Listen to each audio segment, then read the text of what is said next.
Dans le secteur associatif, la contractualisation pluriannuelle avec les financeurs n'est pas un sujet nouveau. Dès le début de la professionnalisation de ce secteur, dans les années 1970, les dirigeants de ces associations ont souhaité disposer d'un modèle de financement qui leur apporte de la lisibilité sur plusieurs années quant au financement public alloué.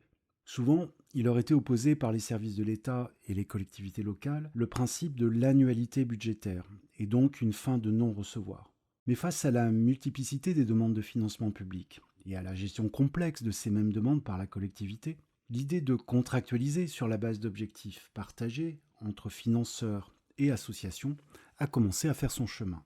Dans le secteur social et médico-social, les fondements de la contractualisation pluriannuelle se trouvent dans la loi du 30 juin 1975 relative aux institutions sociales et médico-sociales, laquelle, dans son article 2, prévoit que la coordination des interventions est assurée par conclusion entre les organismes et l'État ou les collectivités publiques de conventions dont les clauses précisent les objectifs poursuivis, les catégories de bénéficiaires et les moyens mis en œuvre. La conclusion d'une convention pluriannuelle devient obligatoire pour les établissements d'hébergement pour personnes âgées dépendantes, les EHPAD, avec la loi du 24 janvier 1997 relative à la prestation spécifique dépendance, devenue l'APA, l'allocation personnalisée d'autonomie. Cette convention, dite tripartite, est signée entre l'établissement et les deux tarificateurs que sont l'Agence régionale de santé, l'ARS, et le conseil départemental. Elle définit notamment les conditions de fonctionnement de l'établissement, tant au plan financier qu'à celui de la qualité de la prise en charge des personnes et des soins qui sont prodigués.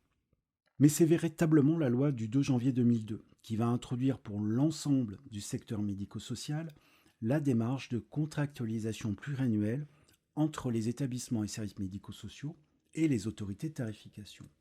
Pour autant, ce n'est pas un franc succès.